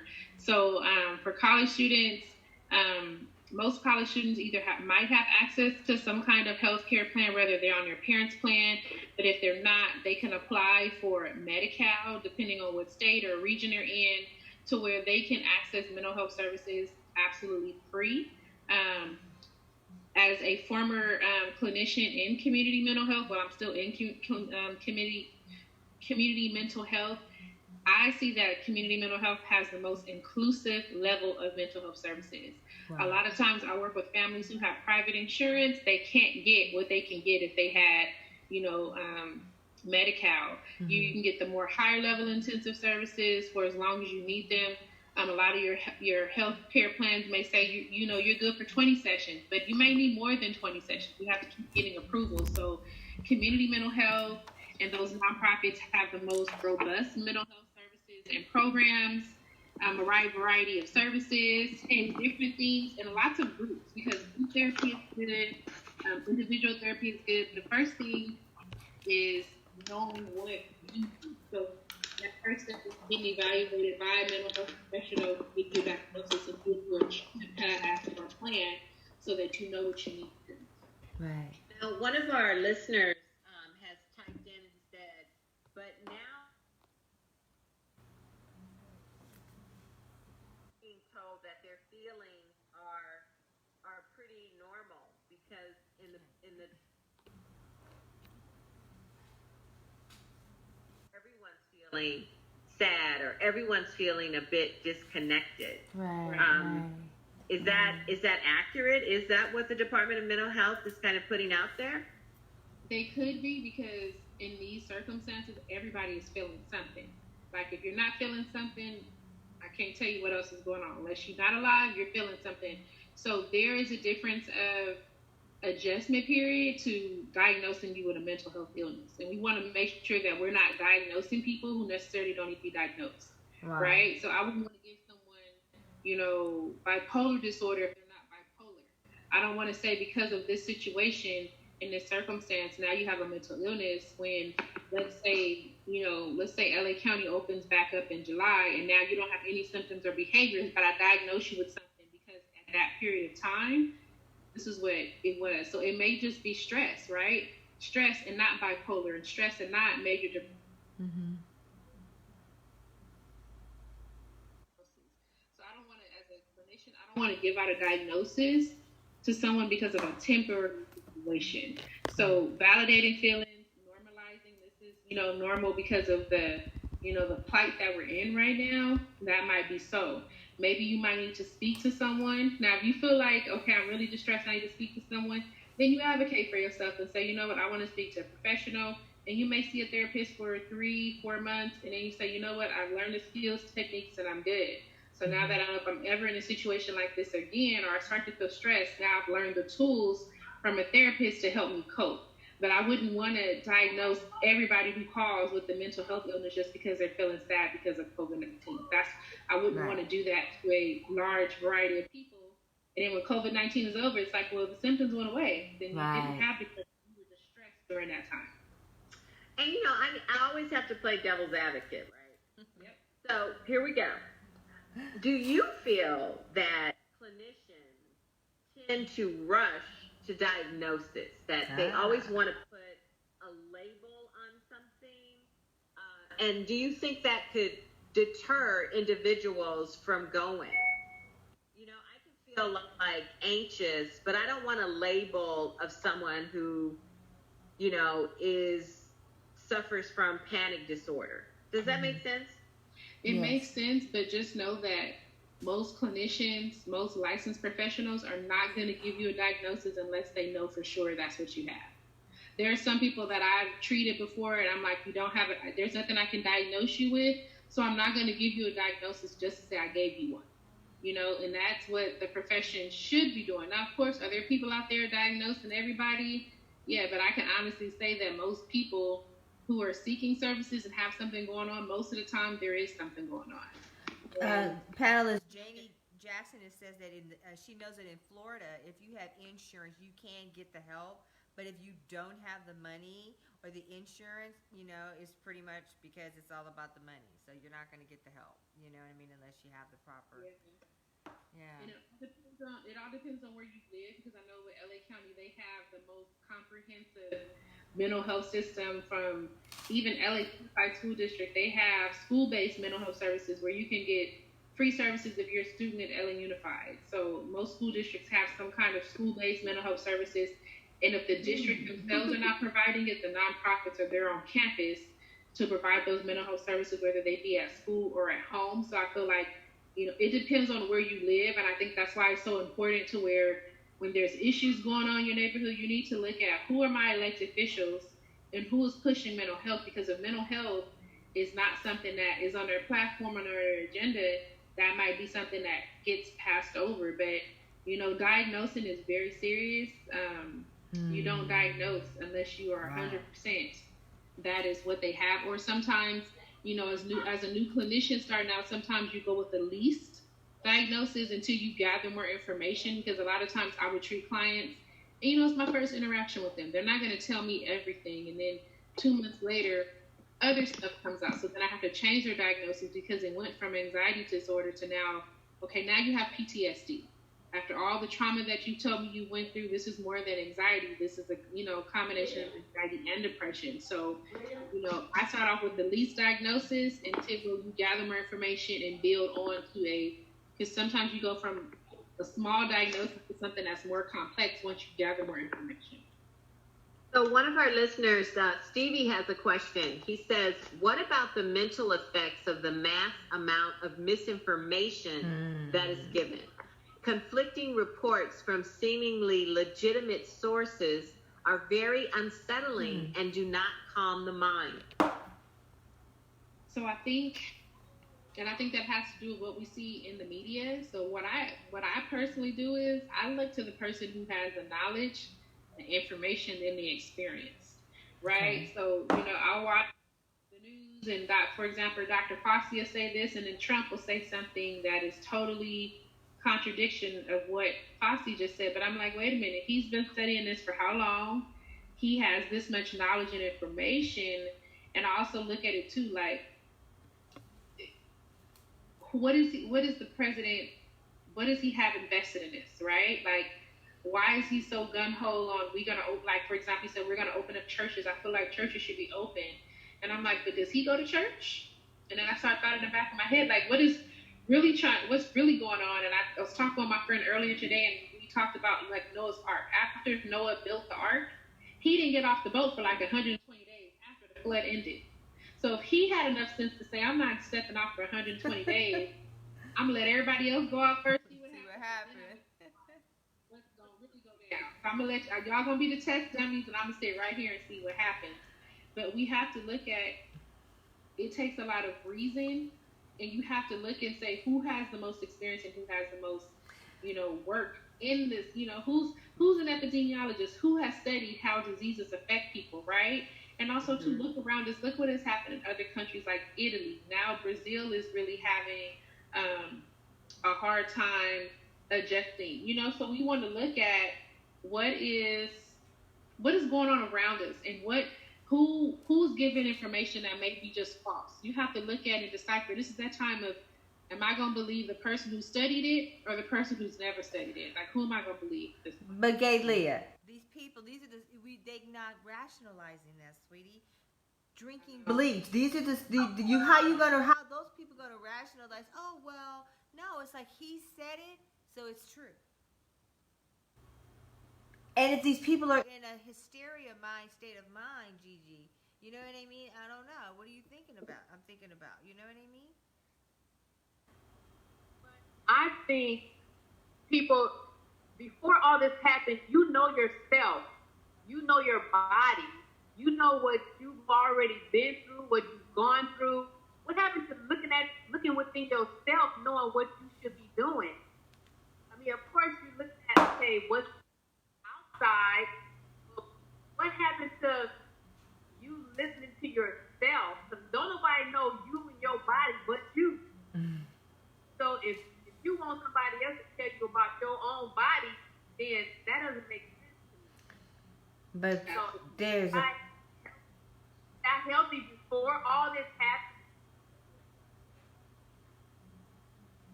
When I was teenage and all the other stuff was happening. right. So it's like now that you have an understanding of something, you have to go within yourself and say, you know what? Okay, let me sit down. We in the house now because it's time to sit down about what's going on. Take a look at yourself and say, okay, hold up. What's going on really? When is drinking bleach ever been okay? I know, right? Right. I'm just saying. I think, but people are desperate, and It's ever been okay? Or when they recommended the medicine that treats malaria, like, how would you just go out and take something without getting like medical advice? So these are the questions when you hear stuff that is like outlandish. You have to sit back and question and say, would I really drink bleach? Like, is that okay? they really did, though, GiGi. I know, the CDC, you know how the poison control centers had to put out an alert saying like, don't do bleach. it. I know. Same thing with Tito's handmade vodka. They had to say, stop using our Tito's vodka to make hand sanitizer with. Like, this is not going to work, but it just lets you know when certain people are in leadership and they make suggestions, people believe them simply and respect them simply because they are a leader. Right. But we leaders who are competent, and right now, I personally believe that we're in the situation that we're in because our leaders have not made competent decisions in thinking about the greater good and the greater people. And how about just thinking? Yeah. You didn't put us on lockdown. I remember I was at work. I work at the county department of mental health, and one of my coworkers, I work at the on Thursdays and Fridays. I work at the Asian Pacific Islander clinic. So a large percentage of our clients are Cambodian, Asian. I remember I had a coworker from Taiwan. He had on his mask back in January, and I said, he is crazy. He was like, "It's coming. Whoa. You guys need to prepare." So when we got released from work and we're saying, don't come back to work. He had already been wearing a mask for 2 months. He'd already been doing the things. And I'm just like, so we knew it was coming. We didn't shut down airports until a certain time. By the time we realized what was going on, it was already here. I honestly believe that I caught COVID-19 the end of January, beginning of February. It was like the worst flu times 10. Yes. So, we are, I believe that we're in the situation that we're in because our leadership did not take the proper precautions before to make sure that we were okay. I'm like, we could have been in lockdown in January. By March, we could have been out of lockdown. We could be to a better place. And I'm honestly thankful for our governor here in California, Gavin Newsom, because I'm like, he is the only person that is like giving logical sense. I'm like, I'd rather listen to him because he's being advised by doctors. He always says, I'm not making these decisions alone. And I feel like a real leader is going to have people around them who are competent, who have data and are driven by data and not are driven by, I want to open up because I got investments, because I have businesses that I want to open, or because I'm trying to get I'm trying to get reelected. So if I open everybody up and give everybody a stimulus check, you gave me my own money and you're going to take it. You giving me an advance. It's like getting a payday loan. You're giving me an advance of my money and telling me that this will, $1,200 is going to make it work. $1,200 in LA County is not even rent. Okay, let's just be real. That's true. It's not. So Dante says, my mom said the same thing. She may have caught corona in November because she had the same sickness. We should have been on lockdown as soon as we knew there was a deadly virus spreading, exclamation mark.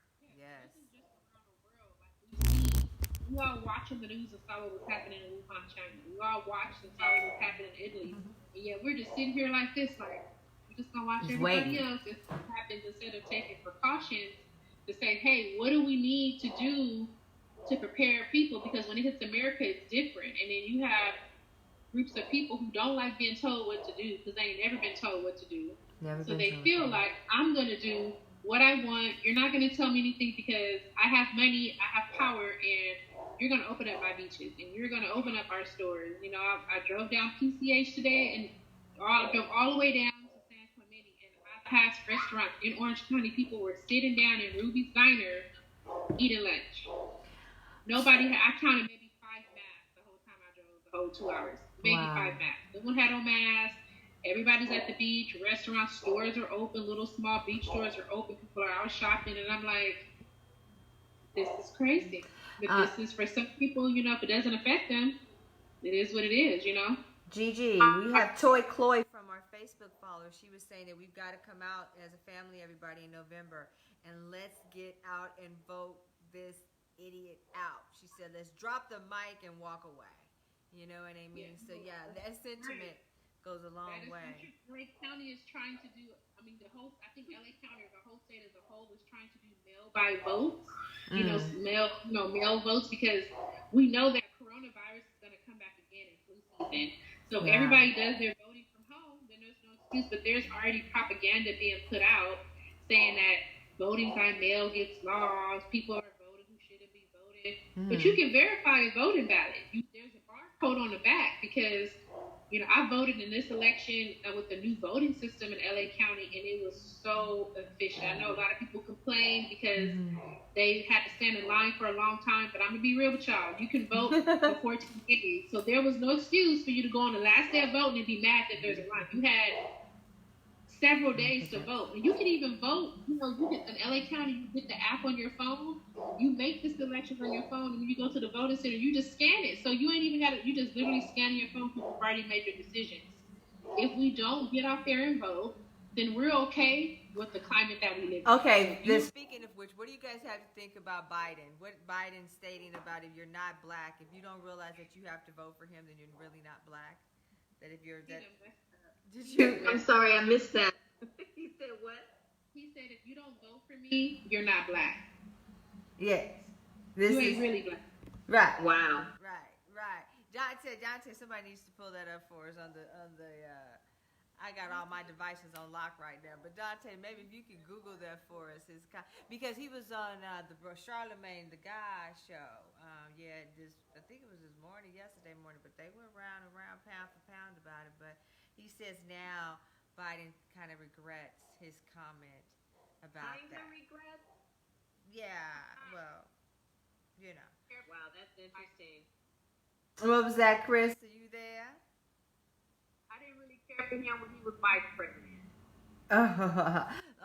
Toy says that his comment was not well thought about before he made the statement, but I'm still voting for the lesser of the two evils. That's really what it is. But at the end of the day, Toy, that's what he's telling us. So, like, if you ain't figured out that I'm the lesser of the two evils, then I don't know.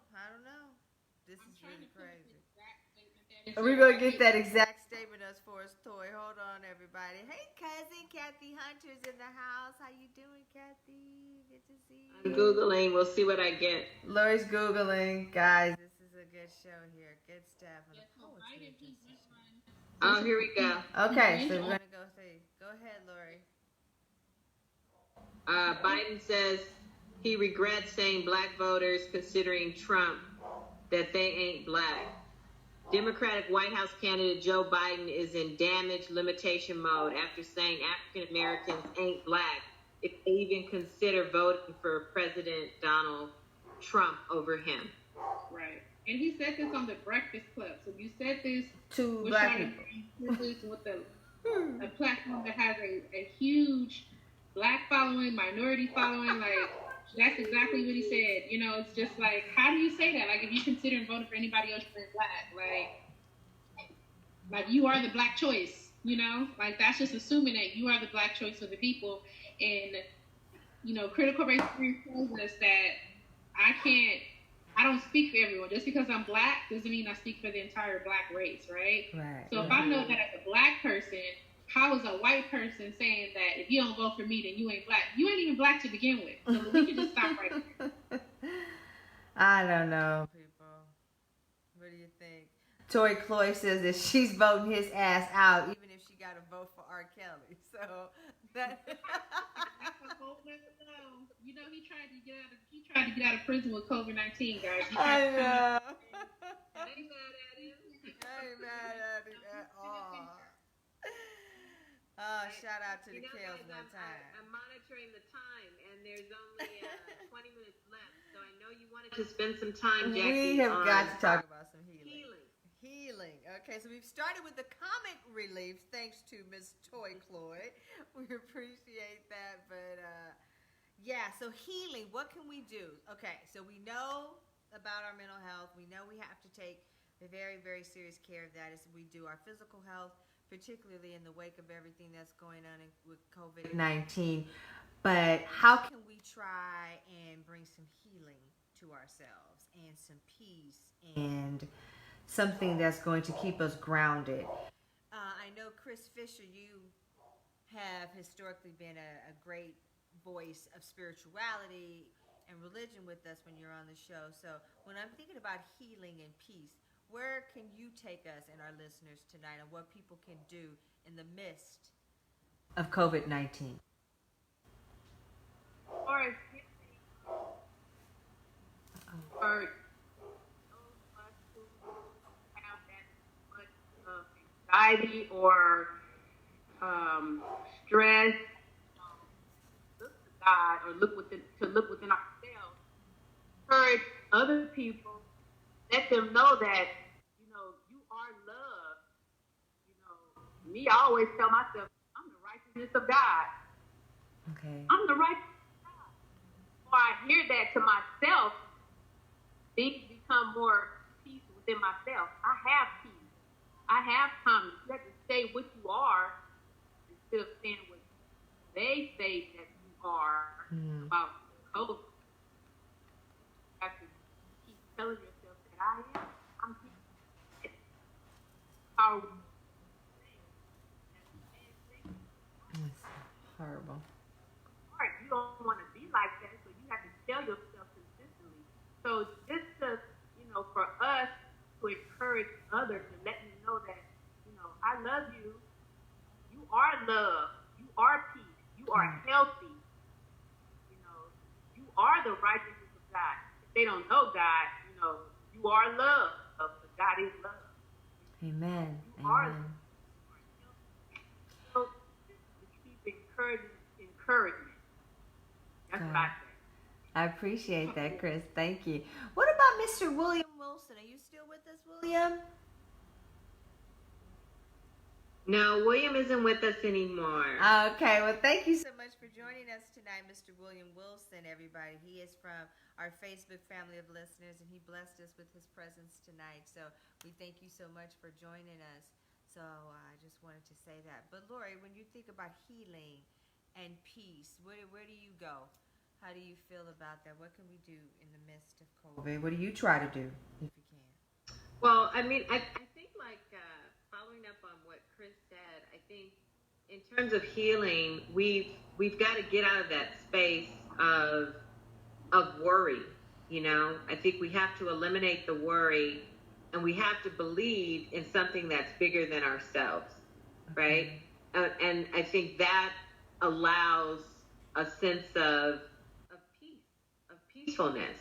And once you're peaceful, I think you can then begin to start the journey of your healing.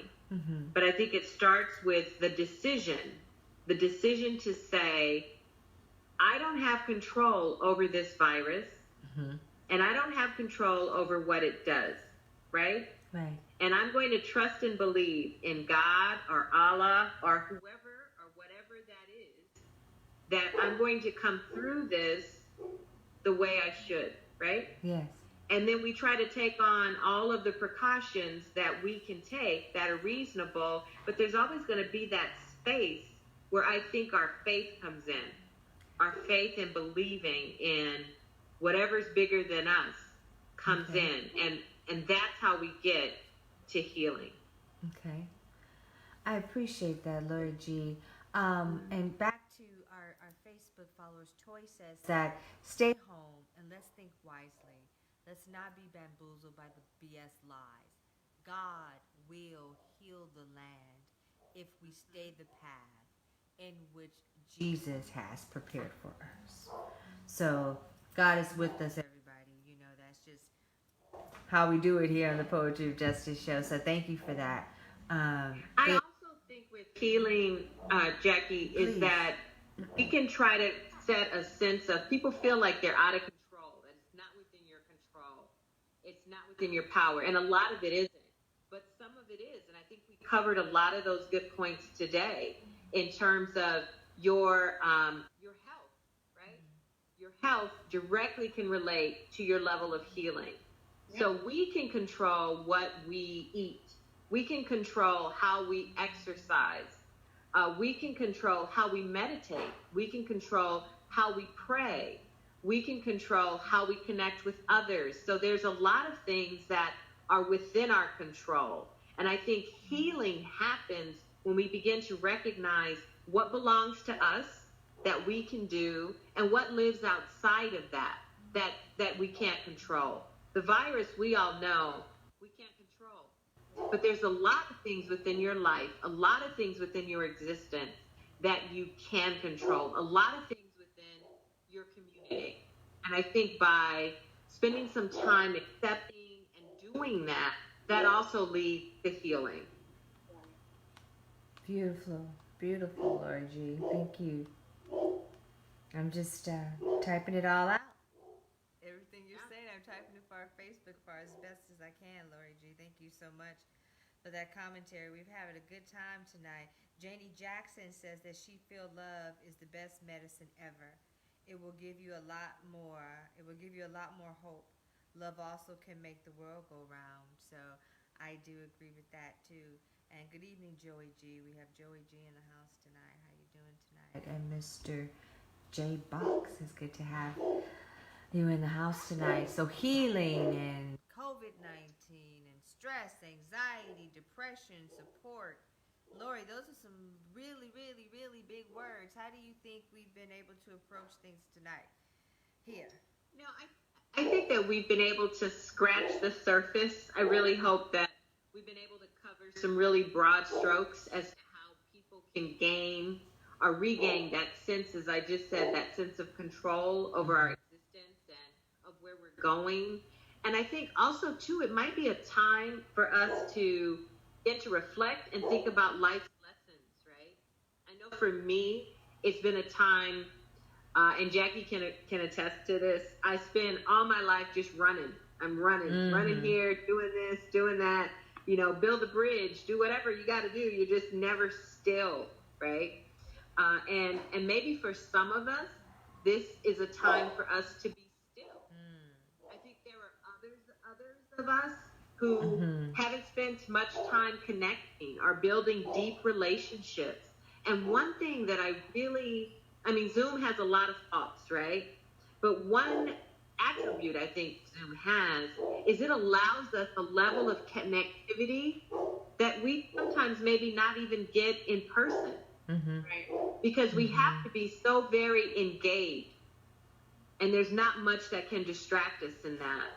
So I think that's a thing we can celebrate on this new platform. And I think also for me, it's allowed me to learn new things. Right. I didn't know much about Zooming and breakout rooms and live streaming and on and on and on. But I can either reject the technology or I can embrace it, right? I can bring it into my space. Yeah. And I think tonight, I hope that we've learned a little bit about how you can bring things into your space. I don't know. What do you think, Kriss? What would you say that you took away from tonight's show?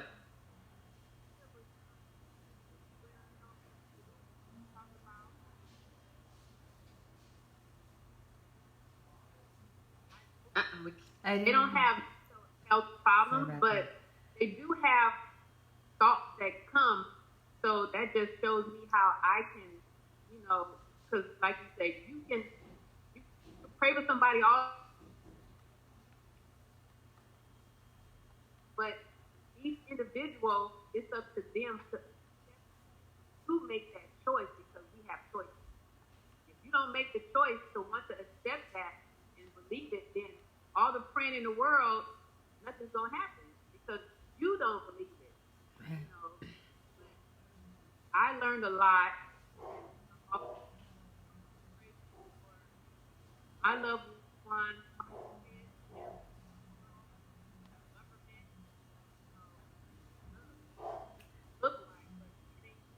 Judge them no way.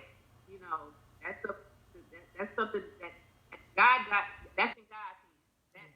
That concern is in God's hands. So I learned a lot, and thank you, JD, for all your information. Thank you, Jackie, and thank you, Lori, for you're in this platform. Because I really didn't know nothing about Zoom until looking. So I'm like, what? Like, what I gotta do? Zoom. Ain't working right. We're making it happen, guys. One step at a time, right, Lori G? Absolutely. Well, thank you, Kriss, for joining us. Yes, thank you so much. Right. Hey, Galia, do you have any last thoughts for our listeners tonight? Yeah, My final GG. thoughts are, in order to heal, you have to acknowledge. I feel like acknowledgement is so big, right? Whether you acknowledge somebody for doing a task or something small, you have to acknowledge where you are in order to heal, because healing is a journey, it's a process. But acknowledging that this is my current state that I'm in, I'm on these stay-at-home orders, but guess what? It doesn't have to be as bad as it seems, right? This is a time, we're not going to have any other time probably in our lifetime where we can look back and say we was at home for what, couldn't go anywhere, you got tired of going to work. Now guess what? Lord is like, you at home for 2 whole months, you ain't got to see these people. If you do, you got to wear a mask. So we're never going to have an opportunity to live this moment, right? And we're going to be writing books about this and talking about how bad it was. But also to look at the good things. I can really filter in what I allow to come into my space, right? You can't have people up. People can't congregate. So this is that time where you have to dig deep, right. Look within yourself and say, this is the time that I rebuild myself. This is the time where, I work on what's wrong, because now I have all the time in the world, right? So this is a time to dig within, reflect, and move forward. And you want to come out of this, I'm coming out swinging. I may be a little heavier, I may gain some little weight, but I'm going to come out of here swinging. I'm going to come out as a new person, because I really had that time to look within myself and reflect and say, 2020 is off to a crazy start. Sometimes I want to say 2020 don't count, but we got to acknowledge it. But yeah. Acknowledge, dig deep within, and come out stronger than what you did when you went in. Wow. Absolutely. And, just to piggyback on what you said, Galia, I think that's another thing that we need to focus on. We are making history, right? Wow. We are living in the era of something that's never happened before. Well, it happened 100 years ago with the Spanish flu, right? And so when we get older, we're going to talk about what this experience was like. And so what do you want that story to be? Exactly. How can you celebrate that story or write that story now? So in reflection, it's an empowering one. Right. Telling my grandbaby, I got a whole bag of toilet paper. The big epidemic, but those are, we've been some trying times here, everybody. We've all facing, but the one. Remember we couldn't find toilet paper. Remember when it was that toilet paper shortage? It was that. Yes. I have PTSD with that. The first thing I do when I go in the grocery store is I want to go to the paper goods aisle. Just want to get anything. I don't even need it. I'm like, do you have anything? Somebody sees disinfectant wipes, please let me know. I'm down to my last packet. Right. Shit. You know what I'm saying? About that disinfectant wipes, I'm just going to die. So somebody sees the wipes at Target, or I love to get the wipes from Costco. I can't find them. So, you got a tag team. If you see it, just exactly. What I learned is that don't sleep on those places like Staples and Office Depot. They carry those types of supplies, and not a lot of people know they do. So you might find some in there. I know some Staples down the street. I'm going to have to go tomorrow. So when I run out, I get nervous. Like, oh, Lord, we going to die from disease because I ain't got them Lysol wipes. Well, LaTanya Russell wants to share Proverbs 3:6. In all thy ways acknowledge him, and he shall direct thy paths. Queen Jean of the G. Luso says, thank you, Queens, for an amazing show. You've touched on many topics concerning mental health and spirituality. Blessings to the show, and blessings to you too, Queen. And we've got Loxley in the house all the way from London. How you doing tonight, sir? Hey, Queen Jean. Hi, Loxley. I love England. I know, right? That's what we're doing tonight. So we got next week, Lord, we got a pretty big show. We've got the anniversary show, guys. 3 years on Yikes Radio. So Lori and I are super juiced about that, guys. So make sure you get a chance to tune in next week here from 6 o'clock to 8 o'clock p.m. YikesRadio.com, AccelerateRadio.net, and of course here live on Facebook. And we've been having some great success with our YouTube viewership. So just, guys, when you get a chance, you want to go to the POJ show with JackieRay on YouTube. Take a look at some of our footage, what we've got going on. all this good fun stuff. So again, this is where social we offer you a consciousness meets the challenge. arts. Go, Lori's got a challenge. To log on. Oh yeah. We challenge you to log on and join us as a subscriber to our YouTube channel, Poetry of Justice Show. Yay, guys. So Janie says, thanks for a good night, everybody. But we're going to do it. We're going to have some fun. I really had a good time.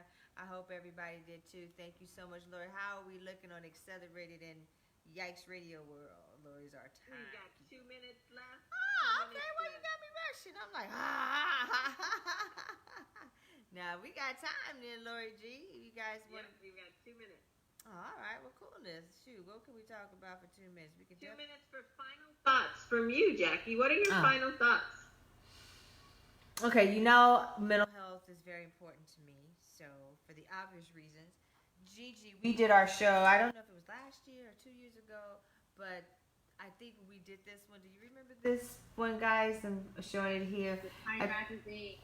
Yeah, this is a Time Magazine article. I think it should be on here, the date when it was released. But mental health, a new understanding, and it's talking about, a whole lot of things what it was talking about essentially, but just depression and anxiety and the power of healing and medications and psychedelic drugs and when to know, and it's so much that goes on with it. But I think for me, being an advocate for mental health services here through the Poetry of Justice show for a myriad of reasons, if you just feel if you're not right, you're gonna know. I can't, because everybody's illness and sickness is different, but you'll know in your spirit, trust me, because if you have to question yourself, then you already know, if you will. And just reach out to someone and ask for assistance, and don't be afraid. And it's not so bad, you know what I mean? And so I think the more we talk about it, which would be the more we'll normalize it, and the more we normalize it, then the more we are in an effort to remove any stigmas associated with it, because it's cool. It can be all right, as long as you get the proper help that you need. So, Lori, that's what I see about it. I love us getting back to our roots and just continuing to do what we do, and thanking everyone for your time, because we know time is one thing that we can't get back. And so, particularly during COVID-19, for you to spend your time with us on Saturday nights, it's an honor and a blessing, and I thank you from the bottom of my heart. Okay. Thank you, guys. And thank you to you, Gigi. Thank you to Kriss coming on and spending time with us. We enjoyed you so very much. And you guys remember, tune in for us next Saturday. We've got a great show lined up for you. Yay! Anniversary show. All right, everybody. Thanks so much for tuning in, and have a good night. Have a good night. There you go, Lori. All right, Facebook family and friends. All right, Miki, we're off the big one. You gotta go. I'll see you later. That's my baby girl, Miko. She's with us tonight, guys. She's about to head out. But thank you so much, everybody. Thank you so much. Great show. Good times. It was amazing. So I thank you, everybody, for tuning in. TA, how are you tonight? Good to see you. Thank you, Janie. Ricky, thank you so much for taking the time. And again, we had London in the house. We've got Queen Jean. We've got the fabulous Gila. We've got some amazing people here tonight. I love you guys so much. There's no words. And we'll be back next week with some good fun. I love you. Good night.